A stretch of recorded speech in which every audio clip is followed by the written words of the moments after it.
The latter half of the 20th century was space age in its infancy. Mankind had just barely gotten off the ground, yet ideas for where to go next were boundless. Pioneering figures like von Braun and Friedrich Zander eagerly developed plans to put men on Mars well before the certainty that humans could exist above the clouds was established.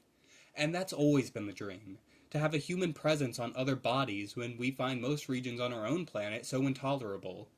Regardless, the governments of the world followed through with the colonial aspirations of otherwise brilliant engineers and mathematicians, making humanity the spacefaring species it is today. Mankind has been to the moon on a whim. We have consistently staffed civilian stations in orbit.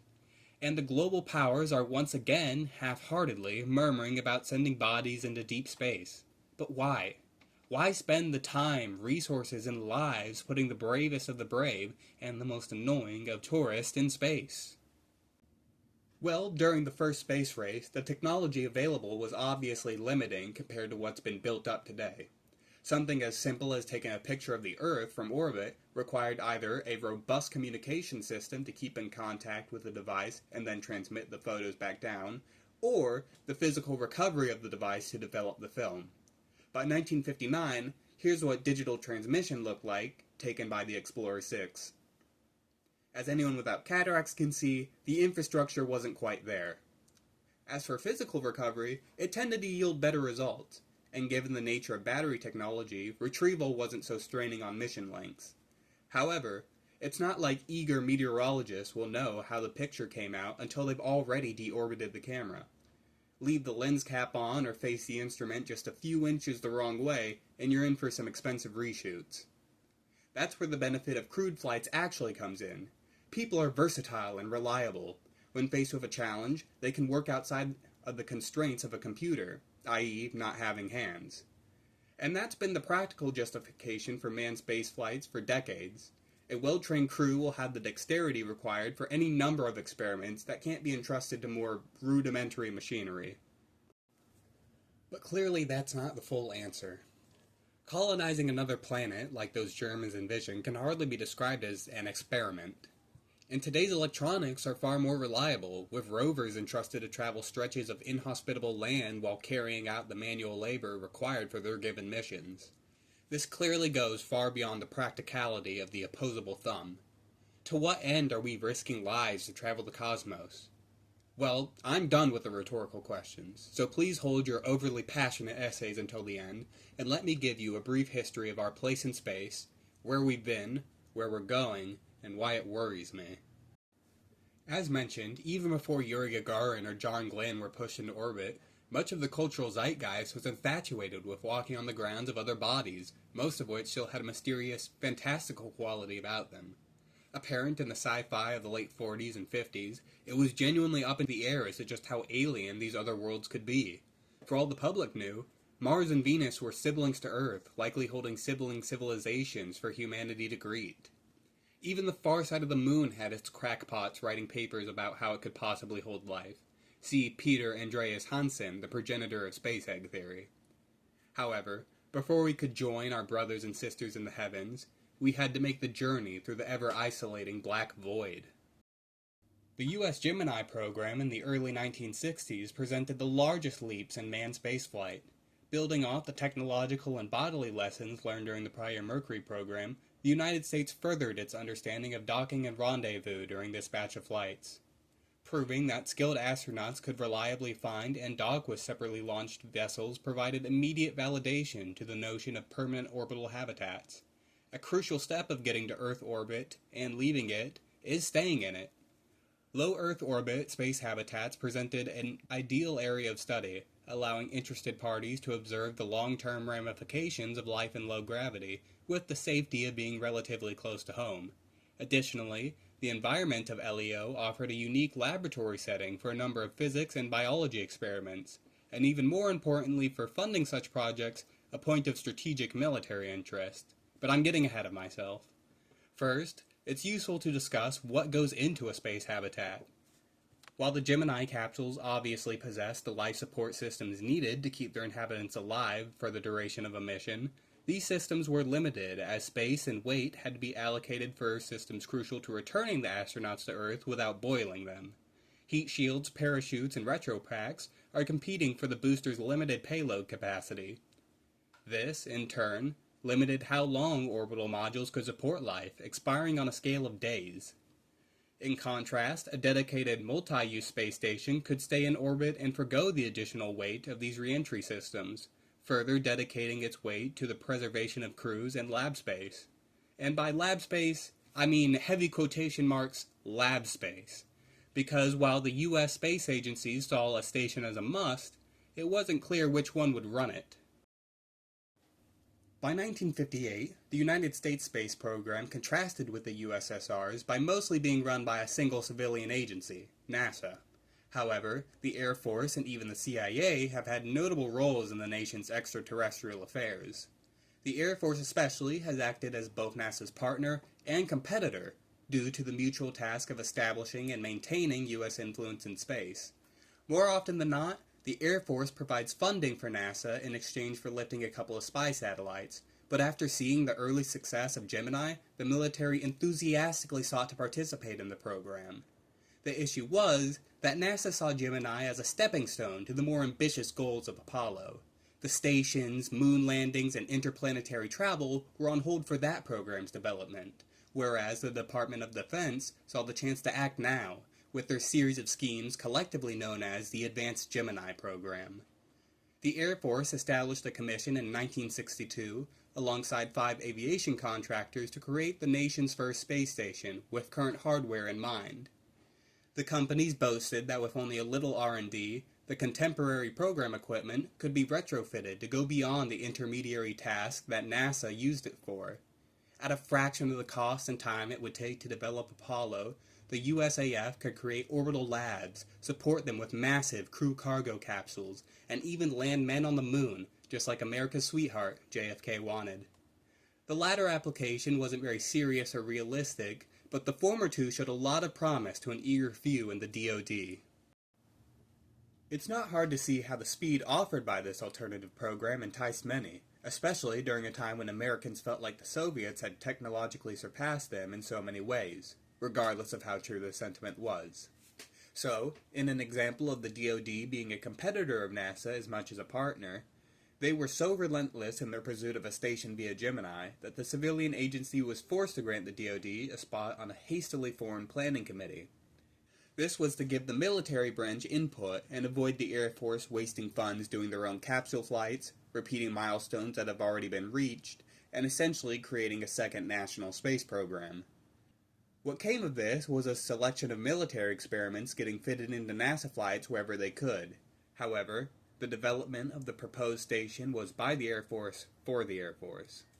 The aforementioned defense contractors, including the pre-merger McDonnell and Douglas, began proposing their assortment of schemes which solidified into a multi-phase plan for a series of successive space stations fit for USAF applications. The first and most developed of these plans was the Manned Orbital Laboratory, shortened to MOL, which was less a space station and more an extension of the attached Gemini capsule.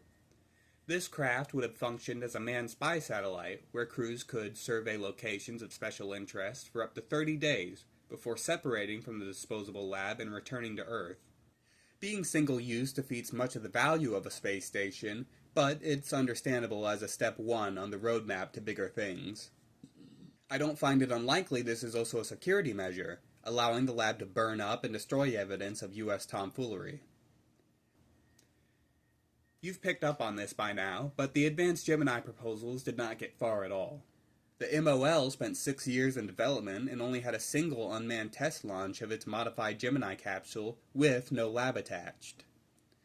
The manned spy satellite was deemed too costly and obsolete with the development of the CIA's Corona satellites, thus killing off what was set to be the foundation for future station development. The technology developed here was incorporated into later NASA ventures, such as the Apollo spacesuits and Skylab life support systems. But this was the end of the DoD's once enthusiastic plans for space soldiers. That I know of. Less is known about the permanent station designs, all falling under the generic title of Large Orbiting Research Laboratory. The scarcity of information on these crafts is chalked up to the fact that they weren't anything more than napkin sketches and idealization. The technology and infrastructure needed for permanently manned space bases were realistically close to a decade off, and the development of the MOL gave contractors enough to worry about. Funding quickly became an issue that stifled not just the LORL, not just the MOL, but the entirety of the Advanced Gemini program. Apollo simply took precedence and left no space for military-industrial wackiness, despite the best efforts of our favorite death manufacturers. It could have been interesting, though, seeing DoD efforts to permanently occupy space during a time when NASA wasn't even aware of space adaptation sickness. I have no doubt it would have ended in a handful of vaporized corpse dust and a mountain of cover-up work. Spaceflight has always been just as intertwined with the military as earnest scientific ventures. That's why rocket missiles exist, after all. However, there's an observable shift in the rationale of space travel by this post-MLL point in time. Observing the pop culture of the late 50s and 60s, stories no longer predominantly focus on mankind visiting their celestial neighbors. Now, those siblings from space are far more alien and monstrous. They become combatants, obstacles to our space exploration. The 1957 film, 20 Million Miles to Earth, is emblematic of this, depicting a visitor that's more brutish, animalistic, and hostile. 1959's Starship Troopers shows an Earth embroiled in a never-ending war with an entire species of eusocial, insect-like aliens that are entirely devoid of human individualism. The influences on these creative decisions aren't hard to figure out, as real-life space quickly shifted into a new front in the Cold War. Like MLL's takeover of the Gemini program, exploration was impeded and superseded by combat with an enemy entirely ideologically opposed to Americans. Spaceflight was now a conquest, a battle to be won. It's shameful to say, but this put space colonialism more ideologically in line with the European colonizers of the 14th and 15th centuries. Not that the public is eager to fight aliens, but rather that the heavens are an other place, that is free game to fight our wars, pollute, and exploit. No longer are we building space bases on the moon for the same reason we climb Everest. No.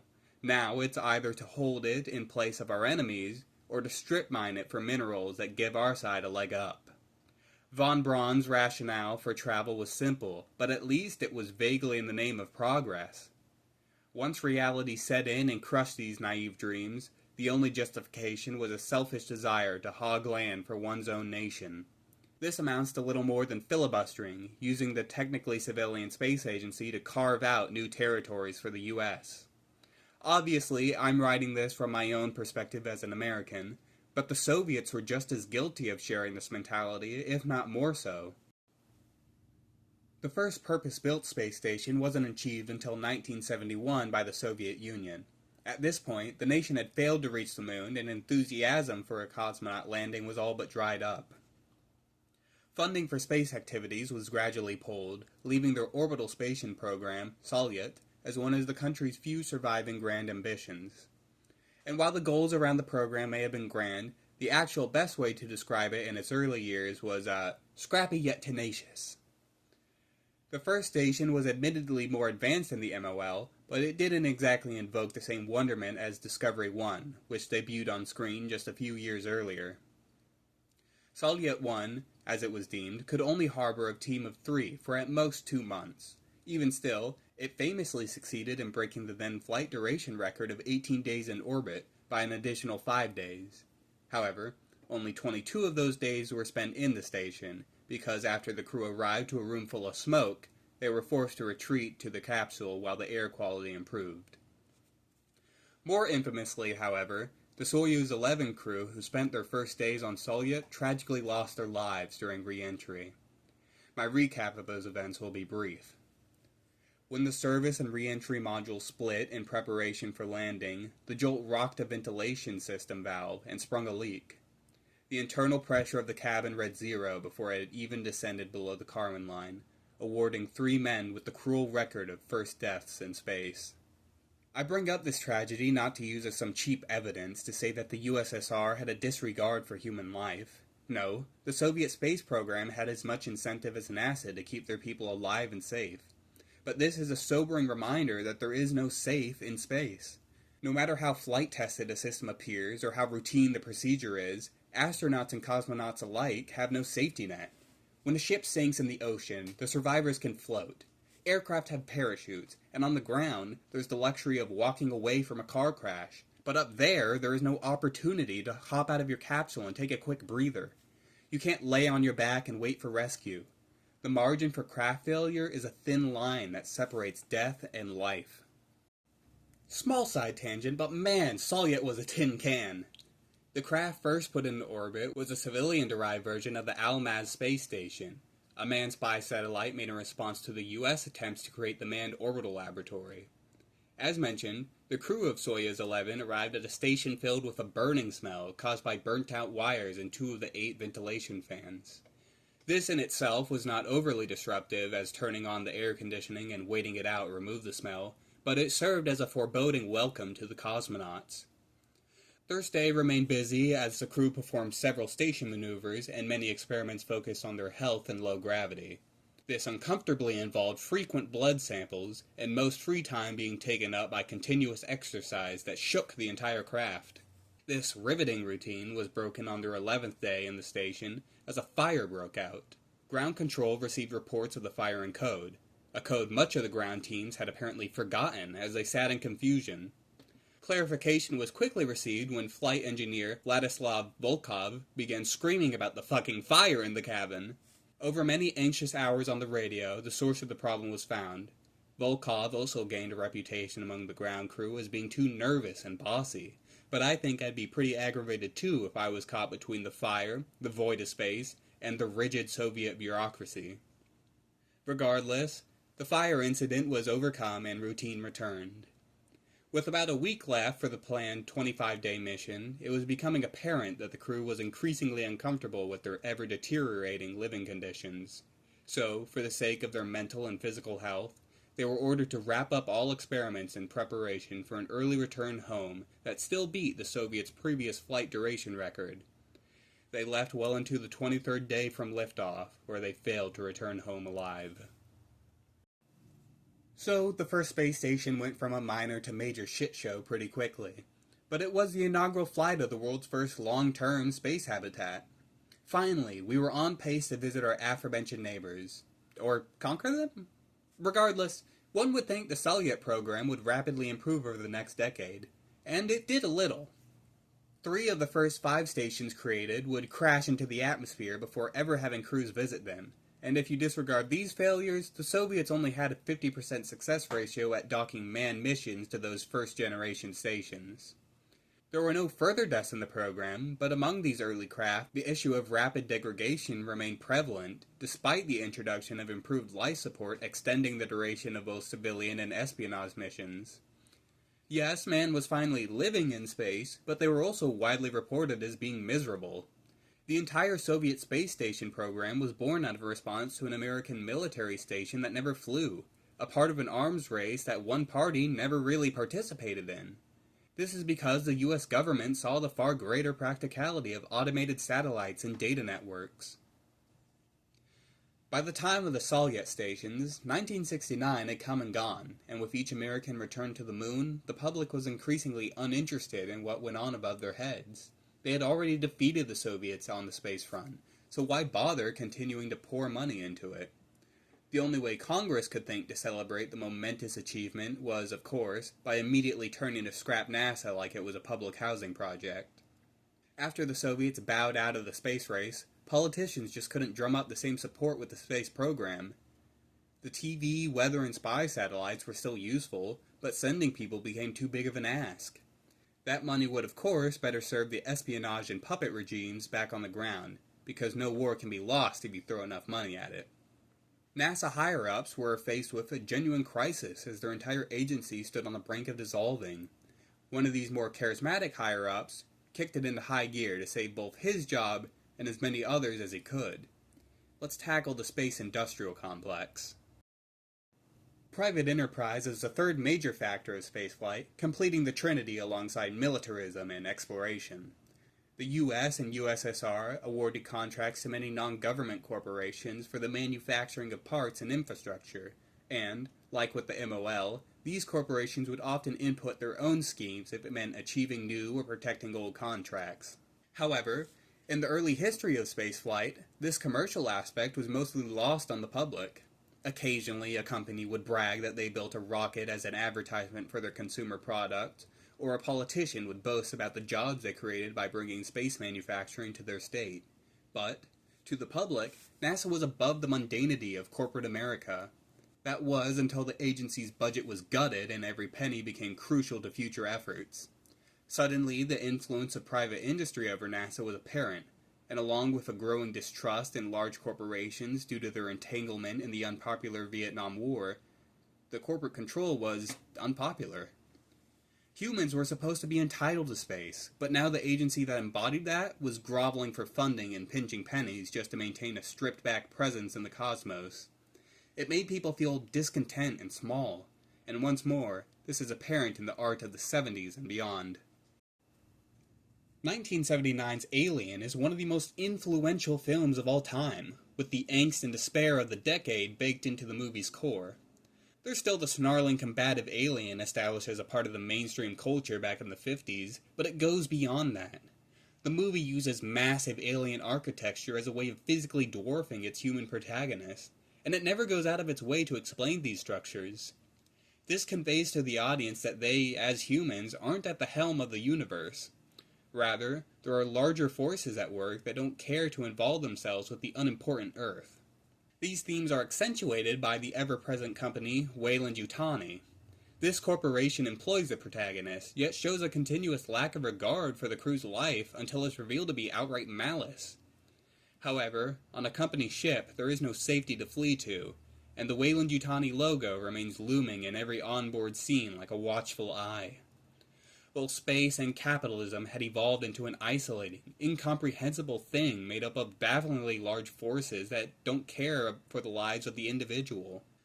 Space went from a land of conquest to a void so totally beyond us. Not only do our celestial neighbors seem farther away than ever, but it's not so clear we want to meet them anymore. Wernher von Braun, in one of his last actions as NASA's first director, continued his endorsement of the Apollo Applications Program, which sought to continue the development of Apollo hardware after the end of the lunar program. While the AAP started as a way for engineers to spitball all their ambitious projects beyond the scope of Apollo, it became a last-ditch attempt to keep humans in space, even if at a scaled-down capacity. Despite von Braun's best efforts, NASA was severely neutered, and many of the staff that worked under him got to experience the prosperity of capitalism. AAP failed to win the agency much support, probably because NASA's industry partners who influenced Congress's vote were making even more money selling weapons to the DoD than they were building rocket parts. That said, the agency avoided total dismantlement, and the applications program had enough monetary appeal to squeeze out one more long-term project. God bless them, those arms manufacturers saw just enough fiscal incentive to give Skylab the go-ahead. Skylab was the United States' first successfully developed station, launching into orbit in 1973. McDonnell Douglas was granted the contract to manufacture the lab, which comes as no surprise given their prior work on the MOL. As for what the NASA engineers actually cooked up, Skylab was an entirely civilian space laboratory, so gone were the military pressures that distracted from grander goals.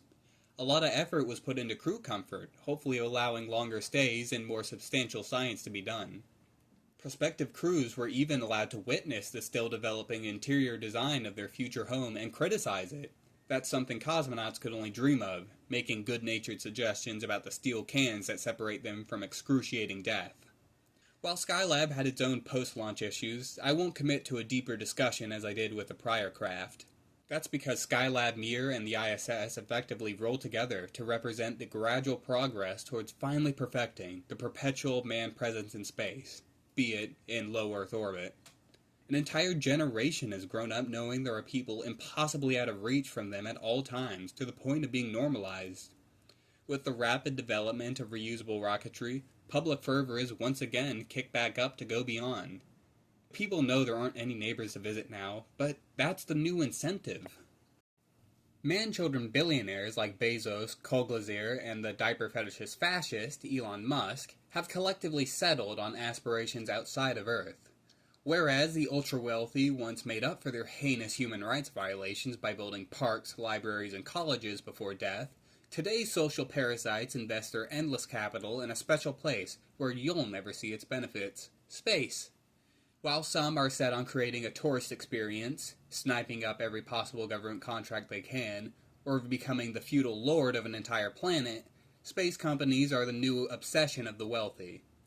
SpaceX's express mission is to develop the technologies needed to colonize Mars, and due to the company's success, planetary colonization is finally a major talking point once more. Listening to all this public intrigue in 2025, I can pick out many of the past influences that sway how people talk about space, along with a new narrative, and it has me concerned. A lot of the purpose behind going to Mars is evidently because it's the next step. Like in the daydreams of those early rocketeers, it represents progress, the long overdue continuance of space travel in the 1970s. We went to the moon, so naturally we should focus on going to Mars, and from there we can go even deeper into our solar system and beyond. The expectation that we'll go to the red planet is so ingrained in popular culture that stories like 2011's The Martian go as far as downplaying the significance of a crewed arrival. The book doesn't put much emphasis on the journey there or portray the use of far-off technology to get there. In fact, Mars is given an almost homey quality. While isolating, yes, the protagonist manages to terraform his stranded landing site by himself into something livable.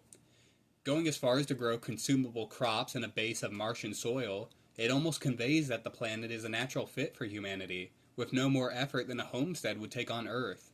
Space exists for humans to explore and persist in, according to The Martian. This talk of terraforming does hearken to the other rationale of space exploration: exploitation. With all the interest of these private corporations, there's naturally discussion about bringing industry to other worlds. Space is a battlefield, and the landscapes of the moon and other planets are all acceptable casualties to the march of progress. Something that must be tamed, even. Take your pick of recent space media or annoying space-themed YouTubers. There's no conversation about preservation, but plenty about the feasibility of lunar regolith metallurgy. Should we as a species not care enough to protect something like the face of the moon, a beacon we look to every night? I guess I should bite my tongue. There is an alarming percentage of the literate global population that outright denies global warming, and a large portion of them come from the richest nation on the planet. How could I expect people to care enough to preserve a rock they don't even live on? No, the moon will undoubtedly become the equivalent of an oil rig, paying insane amounts of money for a tiny maintenance crew to risk their lives in severe isolation, repairing the automated systems that strip the White Plains of their most valuable resources and sending them to Earth for refinement. Here on Earth, we'll have a great view of the moon's dimming surface as its bedrock shows bare. And I say all that, assuming of course it's ever actually economically viable to transport lunar resources to Earth, because I can tell you right now, it'd be useless to try and process those materials there, or even in low Earth orbit. Moreover, Mars will never be a viable point of resource extraction, because it's just too far away. Anything mined there will have to go into its own economy, and yet, that's what Musk and the Mars cult are counting on. The final, most disturbing rationale that's developed for space travel fills me with nothing but dread. I mentioned a Mars cult, and yes, there are way too many people obsessed with riding that fascist stick. But this is a social pollutant that's widespread amongst the masses, not just them. More and more in recent years, an acceptance of the bad has developed. People feel powerless, and rather than do what they can to oppose what's bad in the world, they'd rather write it off as doomed. From this line of reasoning, it's apparent why they'd rather let this planet die and start over on a new one. This spineless optimism whistles through the teeth of every person that talks about a society on Mars. They're quitters who don't want to dedicate the effort to fixing what's wrong on Earth. It's no different from the religious fundamentalism that convinces so many Americans we're in the end time, so no need to strive for real change. But there is no promised land to escape to.